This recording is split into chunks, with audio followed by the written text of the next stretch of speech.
আকাশবাণী আগরতলা। স্থানীয় সংবাদ পড়ছি চন্দন লেখাপাল। এখনকার বিশেষ বিশেষ খবর হল, মুখ্যমন্ত্রী অধ্যাপক ড মানিক সাহা আজ রাজভবনে রাজ্যপাল ইন্দ্রসেন রেড্ডি নাল্লুর সঙ্গে এক সৌজন্যমূলক সাক্ষাৎকারে মিলিত হন। কেন্দ্রীয় সরকার রাজ্যে নতুন ২৪টি আবহাওয়া স্টেশন গড়ে তোলার অনুমোদন দিয়েছে। প্রধানমন্ত্রী নরেন্দ্র মোদী জাতীয় যুব দিবস উপলক্ষে আগামীকাল সকাল ১০টায় নতুন দিল্লিতে বিকশিত ভারত ইয়াং লিডার্স ডায়ালগ ২০২৫-এ অংশগ্রহণ করবেন। টিসিএ পরিচালিত সদরের অনূর্ধ্ব ১৩ বছরের ক্রিকেট প্রতিযোগিতার দুটি সেমিফাইনালে জুয়েলস কোচিং সেন্টার বনাম চাম্পামুড়া কোচিং সেন্টার এবং এডিনগর কোচিং সেন্টার বনাম এগিয়ে চলো সংঘ পরস্পরের মুখোমুখি হবে। এবারে আসছি বিস্তারিত সংবাদে। মুখ্যমন্ত্রী অধ্যাপক ড মানিক সাহা আজ রাজভবনে রাজ্যপাল ইন্দ্রসেন রেড্ডি নাল্লুর সঙ্গে এক সৌজন্যমূলক সাক্ষাৎকারে মিলিত হন। সাক্ষাৎকারকালে উভয়ের মধ্যে রাজ্যের উন্নয়ন সহ জনগণের স্বার্থ সংশ্লিষ্ট বিভিন্ন বিষয় নিয়ে আলোচনা হয়।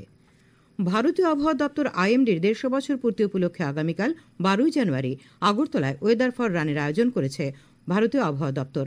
আইএমডি আগরতলা বিভাগের অধিকর্তা ড পার্থ রায় আকাশবাণীর প্রতিনিধিকে জানিয়েছেন ১৪ জানুয়ারি প্রতিষ্ঠা দিবস। তিনি আরও জানান, দক্ষিণ ত্রিপুরা জেলার সাবরুমে অত্যাধুনিক ডপলার রাডার স্টেশন সহ পূর্ণ ক্ষমতার আবহাওয়া স্টেশন গড়ে তোলা হবে। তিনি আরও জানান, রাজ্যে আবহাওয়া পর্যবেক্ষণ ব্যবস্থাকে উত্তমভাবে গড়ে তুলতে নতুন ২৪টি আবহাওয়া স্টেশন গড়ে তুলতে কেন্দ্রীয় সরকার অনুমতি দিয়েছে। আমরা বিভিন্ন ব্লকে ২৪টা অটোমেটিক ওয়েদার স্টেশন ইনস্টল করব। এটাও আমরা রেখেছি যে ১ বছর থেকে মোটামুটি এগুলো করতে তো আমাদের টাইম লাগেছে, ইনস্টলেশন থার্ড পার্টির সাথে কন্ট্যাক্ট করতে হয়। মোটামুটি ১ বছর ধরে আমরা ১ বছরের মধ্যে কমপ্লিট করে ফেলবো। এতে কি হবে, আমরা যে এখন যে ফোরকাস্ট দিচ্ছি এর থেকে আরো ইমপ্রুভমেন্ট, মানে অ্যাকুরেসি বাড়বে ফোরকাস্টের। এবং তার পাশাপাশি আমরা আমাদের যে এটা ব্লক মানে ডিস্ট্রিক্ট লেভেল থেকে পঞ্চায়েত লেভেলে ফোরকাস্ট দেওয়ার যে এটা পঞ্চায়েত লেভেলে ফোরকাস্ট অ্যাকুরেট ফোরকাস্ট আমরা দিতে পারবো। প্রধানমন্ত্রী নরেন্দ্র মোদী জাতীয় যুব দিবস উপলক্ষে আগামীকাল সকাল ১০টায় নতুন দিল্লির ভারত মণ্ডপমে বিকশিত ভারত ইয়াং লিডার্স ডায়ালগ ২০২৫-এ অংশগ্রহণ করবেন। তিনি সেখানে সারা দেশে ৩,০০০ তরুণ নেতৃত্বের সঙ্গে মিলিত হবেন। এ উপলক্ষে একটি জনসভায় ভাষণ দেবেন প্রধানমন্ত্রী।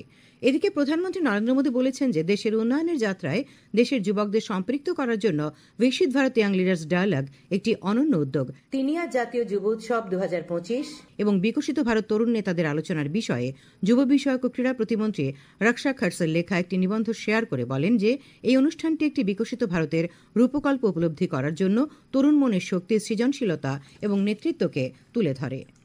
খবর প্রচারিত হচ্ছে আকাশবাণীর আগরতলা কেন্দ্র থেকে। আকাশবাণীর সংবাদের আপডেট পেতে লগ ইন করুন www.newsonair.com এবং নিউজ অন এআইআর অ্যাপ এবং টুইটার ও ফেসবুক প্ল্যাটফর্মে এআইআর নিউজ অ্যালার্টসে। ইউটিউবে লক্ষ্য রাখুন নিউজ অন এআইআর অফিসিয়ালে। এছাড়াও আকাশবাণী আগরতলা সংবাদ আপডেট পেতে দেখুন টুইটার বা এক্স হ্যান্ডেলে আকাশবাণী নিউজ আগরতলা, ফেসবুকে এআইআর নিউজ আগরতলা এবং ইউটিউবে আকাশবাণী নিউজ আগরতলা। প্রধানমন্ত্রী নরেন্দ্র মোদী আজ অযোধ্যায় রামলালার অভিষেকের প্রথম বার্ষিকীতে সমস্ত দেশবাসীকে শুভেচ্ছা জানিয়েছেন। সামাজিক মাধ্যমে এক বার্তায় প্রধানমন্ত্রী বলেন যে এই মন্দিরটি শতাব্দীর ত্যাগ, তপস্যা এবং সংগ্রামের পর নির্মিত হয়েছে। তিনি এটিকে আমাদের সংস্কৃত আধ্যাত্মিকতার একটি মহান ঐতিহ্য বলে অভিহিত করেন। ये राम के रूप में राष्ट्र चेतना का मंदिर है। ये भव्य राम मंदिर साक्षी बनेगा भारत के उत्कर्ष का, भारत के उदय का। ये भव्य राम मंदिर साक्षी बनेगा भव्य भारत के अभ्युदय का, विकसित भारत का। সমাজ কল্যাণ ও সমাজ শিক্ষামন্ত্রী টিঙ্কু রায় বলেছেন, সমাজের প্রতিটি স্তরে নারীদের অধিকার প্রতিষ্ঠা ও ক্ষমতায়নের পথ সুগম করতে রাজ্য সরকার আন্তরিকভাবে কাজ করছে। আজ আগরতলার প্রজ্ঞা ভবনে রাজ্যস্তরীয় মহিলা কল্যাণ ও সশক্তিকরণ সম্মেলনের উদ্বোধন করে তিনি একথা বলেন। শ্রী রায় বলেন, রাজ্যে চাকরির ক্ষেত্রে মহিলাদের জন্য ৩৩% সংরক্ষণের ব্যবস্থা করা হয়েছে। তিনি বলেন, মহিলাদের জন্য ৮টি জেলায় ৮টি সখী ওয়ান স্টপ সেন্টার পরিচালিত হচ্ছে। রাজ্য সরকার মোট ৮৯,৪৭০ জন মহিলাকে প্রতি মাসে ২,০০০ টাকা করে সামাজিক সুরক্ষা পেনশন দিচ্ছে। মহিলা কমিশনের চেয়ারপারসন ঝর্ণা দেব বর্মা বলেন, মহিলারা যাতে তাদের মৌলিক অধিকার থেকে বঞ্চিত না হন সেদিকে লক্ষ্য রাখতে হবে। এছাড়াও বক্তব্য রাখেন ত্রিপুরা শিশু অধিকার সুরক্ষা কমিশনের চেয়ারপারসন জয়ন্ত দেব বর্মা এবং সমাজ কল্যাণ ও সমাজ শিক্ষা দপ্তরের যুগ্ম অধিকর্তা বিজন চক্রবর্তী। খাদ্য পরিবহন দপ্তরের উদ্যোগে আজ উদয়পুরের রাজস্বী কলাক্ষেত্রে ভোক্তা সুরক্ষা, সড়ক নিরাপত্তা এবং মাদকের অপব্যবহারের হুমকির বিষয়ে সচেতনতা সৃষ্টির লক্ষ্যে জাগৃতি ২০২৫ আন্তঃকলেজ কুইজ প্রতিযোগিতা অনুষ্ঠিত হয়। উদ্বোধন করেন অর্থমন্ত্রী প্রণজিৎ সিংহ রায়। উপস্থিত ছিলেন খাদ্যমন্ত্রী সুশান্ত চৌধুরী, সমবায় মন্ত্রী শুক্লাচরণ নোয়াতিয়া, ত্রিপুরা হাইকোর্টের বিচারপতি অরিন্দম লোধ প্রমুখ।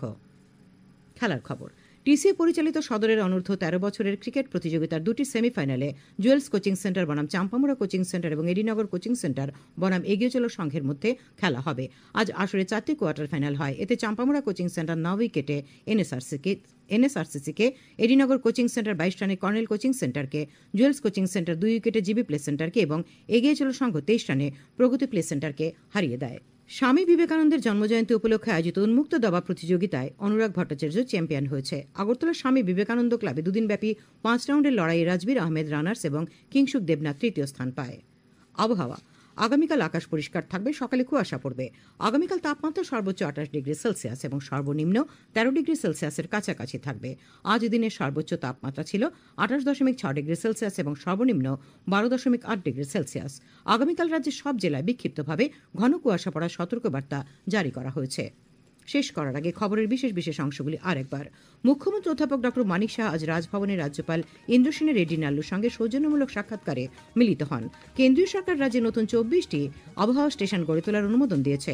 প্রধানমন্ত্রী নরেন্দ্র মোদী জাতীয় যুব দিবস উপলক্ষে আগামীকাল সকাল 10টায় নতুন দিল্লির ভারত মণ্ডপমে বিকশিত ভারত ইয়াং লিডার্স ডায়ালগ 2025 অংশগ্রহণ করবেন। টিসিএ পরিচালিত সদরের অনূর্ধ্ব 13 বছরের ক্রিকেট প্রতিযোগিতার দুটি সেমিফাইনালে জুয়েলস কোচিং সেন্টার বনাম চাম্পামুড়া কোচিং সেন্টার এবং এডিনগর কোচিং সেন্টার বনাম এগিয়ে চলো সংঘ পরস্পরের মুখোমুখি হবে। স্থানীয় সংবাদ আজকের মতো এখানেই শেষ হলো।